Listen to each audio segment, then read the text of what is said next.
Project سے جن پہ آزاد کشمیر اسمبلی آزاد کشمیر حکومت کا کوئی اختیار نہیں ہے، نہ آزاد کشمیر اسمبلی کا لیجسلیشن کا اختیار ہے، نہ کوئی ایگزیکٹو اختیار ہے آزاد کشمیر گورنمنٹ کا.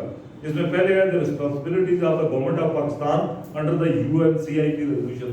یہ آزاد کشمیر گورنمنٹ کا جو وزیر اعظم لوٹے جو یہ ہے، تو یہ لوٹے جو ہے ان کے منہ سے غلاظت نکلنے جو باتھ روم میں ہوتے ہیں چونکہ، تو یہ ایک ٹریڈیشنل جو کنٹینیوس لوٹے ہیں ان کے منہ سے جو غلاظت نکلنا شروع ہو گئی ہے وہ اپنا آپ ایکسپوز کر رہے ہیں. آئے نہیں ہاتھ نہیں ہوتے لوٹوں کے پاس، لوٹوں کے پاس غلاظت بھرے گندے ہاتھ ہوتے ہیں، لوٹے والے ہاتھ ہوتے ہیں. دوسرا ہے defence and security of Azad Jammu and Kashmir. تیسرا ہے the current claim on the issue of bills notes اور ادر پیپر کرنسی. یہ سارے گورنمنٹ آف پاکستان کے سبجیکٹ ہیں. آپ جو ہے وہ foreign affairs government of Pakistan کا سبجیکٹ ہے، تو یہاں سے کس طرح جو ہے وہ ریاض بٹ جو ہے وہ جاتا ہے، کون سا بٹ وہ جو جا رہا تھا جاوید بٹ، وہ مسئلہ کشمیر اجاگر کرنے کے لیے اپنے بچوں کو لے. تو یہ نسل بازی جو ہے وہ کسی صورت میں آپ کو قابل برداشت نہیں ہے. دوسرا جو ہے ایک آخری جو ہے ضمن بات میں جو اس کے بعد میں تو چاہتا ہوں کہ کوشچنز ہو تو ہم ان کا یہ بجائے ان سے بھی آپ سوال کیے نا، یہ تو کہانی یہ میں نے کچھ باتیں جو ہے ایسی ضروری تھی بتانی، ورنہ یہ صحافیوں کا کام ہے کہ یہ آپ لوگوں کے سامنے ساری حقیقت لائیں کہ یہ کس آزاد کشمیر سے یہاں بیرسٹر سلطان محمود یہ چلو یہ نہیں گیا، اس کو یہاں کے اس سے اپنے واش روم جس میں لوٹے ہوتے ہیں وہاں سے فرصت نہیں ملی، ورنہ باقی یہ سارے چاہتے ہیں کہ وہاں مسئلہ کشمیر اجاگر کرنے کے لیے کوئی صدر وزیر اعظم. آپ ان سے پوچھیں کہ جہاں پہ آپ جاتے ہیں، آپ یہاں پہ TNDA سارا کچھ سرکاری اس پہ لیتے ہیں، جہاں پہ آپ جاتے ہیں وہاں تو آپ کی حیثیت ہی صدر کی نہیں ہے، وہاں تو آپ کی حیثیت ہی وزیر اعظم کی نہیں ہے، وہاں تو آپ جاتے ہیں as an ordinary citizen of Pakistan. تو پھر آپ نے جو مسئلہ کشمیر اجاگر کرنا ہے اپنے پولیٹیکل پارٹیز کے پلیٹ فارم سے کریں. اب یہ آزاد کشمیر گورنمنٹ کا جو ہے وہ اس سے کیا تعلق ہے؟ جو آپ نے سبجیکٹ اسی کانسٹیٹیوشن کے تحت جس پہ آپ نے حلف اٹھائے ہوئے یہ گورنمنٹ آف پاکستان کا سبجیکٹ ہے. یہ ریفیوجیز جو یہ مسئلہ کشمیر اجاگر کرنے کے لیے اس اسمبلی میں آتے ہیں، یہ پاکستان کے شہری ہیں. اگر ان کو اپنے وطن سے کوئی بھی محبت ہو تو یہ پاکستان کی اسمبلی میں جائیں، یا پاکستان کی اسمبلی میں اپنے ووٹوں سے جانے والے لوگوں کو انفلوئنس کریں کشمیر کے مسئلے پہ، کیونکہ اس کانسٹیٹیوشن کے مطابق یہ تو گورنمنٹ آف پاکستان کا سبجیکٹ ہے تحریک آزادی. آزاد کشمیر گورنمنٹ تو اس میں کچھ نہیں کر سکتی. تو ایک جو ہے وہ دوسرا جو ایک ضمن ایک آخری بات جو ہے وہ چودھری رشید میں جو ہے وہ کہی، ایک تو یہ مجھے یہ اس بات پہ ہنسی آتی ہے کہ آپ جو وہ کرتے ہیں بات، تو آپ ان سے پوچھیں کہ جی یہ وہ 9 10 ایک دن 13 مئی ایک دن اچانک تو نہیں آ گیا تھا یہ نوٹیفکیشن ہو، اس سے پہلے جو سلسلہ چل رہا تھا where are you? Chaudhry Rashid تو اس کمیٹی میں نہیں تھا جس سے نیگوسیشن ہو رہی.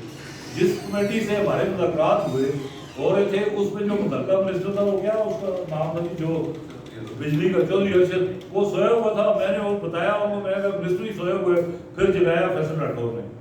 یہ ان کی حالت تھی. لیکن وہ مذاکرات ختم ہو گئے. جو بدبخت یہ کہتا ہے کہ جی ایکشن کمیٹی نے اتنے پہ اگری کر لیا تھا، ان کو یہ نہیں پتا کہ ایکشن کمیٹی کا مطالبہ شروع ہوا تھا فری الیکٹریسٹی سے.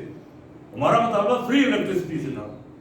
تم کون سے جو لاؤ نا ڈاکومنٹس، کون سے کہاں پہ تم نے مطالبہ کیا کہ 12 روپے کے لیے اتنا جھوٹ جو آپ بول کے وہ گورنمنٹ آف پاکستان سے کیسے مطالبہ کیے ہوئے؟ گورنمنٹ آف پاکستان سے کیا مطالبہ کرنا تھا؟ وہاں پہ تو 2 روپے ان سے پیسے پہ دے رہے، ٹیکس سارے آپ نے آزاد کشمیر گورنمنٹ نے لگائے ہوئے، اور تم جو ہے وہاں پہ گورنمنٹ آف پاکستان سے اور رشیا کی گورنمنٹ سے جا کے مذاکرات کر رہے تھے بجلی سستی کرانے کے لیے. یہ تو سارے ٹیکسز انہوں نے لگائے ہوئے 2 روپے ان سے پیسے پہ. وہ بھی آزاد کشمیر گورنمنٹ نے کسی نے ہماری اتنی لیٹیگیشن نہیں رہی، آزاد کشمیر گورنمنٹ کے کسی آدمی نے نہیں یہ بتایا کہ ہم کس ریٹ پہ. یہ کتنی دفعہ جو ہے وہاں کورٹ میں ان سے پوچھا گیا، یہ جواب ہی نہیں دیتے تھے کہ آپ کس ریٹ پہ واپڈا آپ کو دے رہے ہیں. الٹیمیٹلی چیف جسٹس نے پرسنل اپیئرنس کا آرڈر کیا چیف انجینئر واپڈا کو.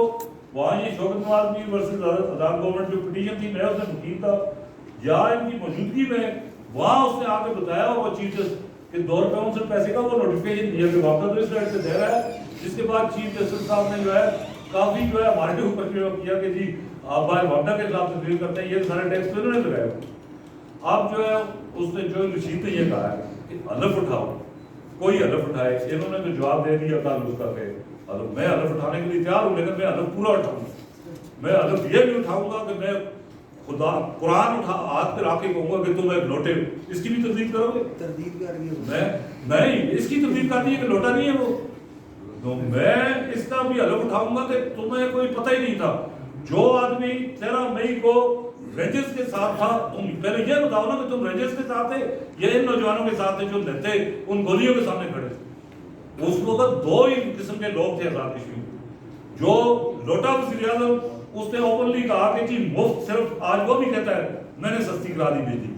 بجلی سستی ہونے کے مذاکرات آزاد کشمیر گورنمنٹ سے ختم ہو گئے تھے، جس کے بعد یہ لانگ مارچ کی کال دی گئی. یہ ریکارڈ پہ آپ کو میں بات تھا، مذاکرات ختم ہو گئے، ورنہ مذاکرات چل رہے تھے تو کام کیا آزاد کشمیر گورنمنٹ کے ساتھ مذاکرات ختم ہو گئے. اس کے بعد لانگ مارچ کی کال دی گئی. اس کے بعد جو ہے گورنمنٹ آف پاکستان کا جو نمائندے کے طور پہ چیف سیکرٹری نے رابطہ کیا، راولاکوٹ میں ان سے مذاکرات ہوئے. اور یہ مذاکرات الٹیمیٹلی وہ کامیاب ہو. مذاکرات اس وقت ہوئے جب رشید اور سعید پتہ نہیں کون سے یہ جو سارے لوٹے بس they were kicked out of the negotiation process. یہ تو ان کو تو ایکشن کمیٹی نے بھی اور جو ان کے متعلقہ جو پاکستان کے ادارے ہیں انہوں نے بھی ان کو ڈسٹ بن میں پھینکا. تو اس کے بعد جو ہے یہ نوٹیفکیشن جاری ہے. تو نوٹیفکیشن جاری اگر آزاد کشمیر گورنمنٹ کرتی ہے تو وہ تمہارا کیا اب کوئی ڈھکی چھپی بات ہے؟ 48 ممبرز نے اس اسمبلی کے ممبرز نے ایک لوٹے کو ووٹ دیا جس کی کوئی پارٹی نہیں تھی، جس کے ساتھ کوئی دوسرا آدمی نہیں تھا. کس کے کہنے پہ دیا؟ وہ خود سامنے بتاتے رہے. تو یہاں تو جو ہے میں کہتا ہوں کہ اس اسمبلی میں کتنے ایسے لوگ ہیں، یہ میرا بھی پھر یہ چیلنج ہے کہ اس پہ کوئی دعوے سے آئے کتنے لوگ ایسے کہ ان کو اگر آرڈر آئے کہ بلدیت کے کھانے میں اپنا نام باپ کا نام تبدیل کر دو، کتنے لوگ ہیں اس پہ اسٹینڈ لیں گے؟ یہ سیاسی بلدیت تو روز آپ آرڈر پہ تبدیل کرتے ہو، اصل آپ نہیں کر سکتے. اور ہمیں انڈین ایجنٹ کرنے والے جو ہے وہ ہم کہتے ہیں کہ اب جو ہے وہ جو اگر پروف نہیں لاتا تو وہ اس کی والدہ کا اپنا ڈی این اے کرائے اور اپنی بلدیت اس میں سے چینج کرائے. یہ سمپل ایک بات.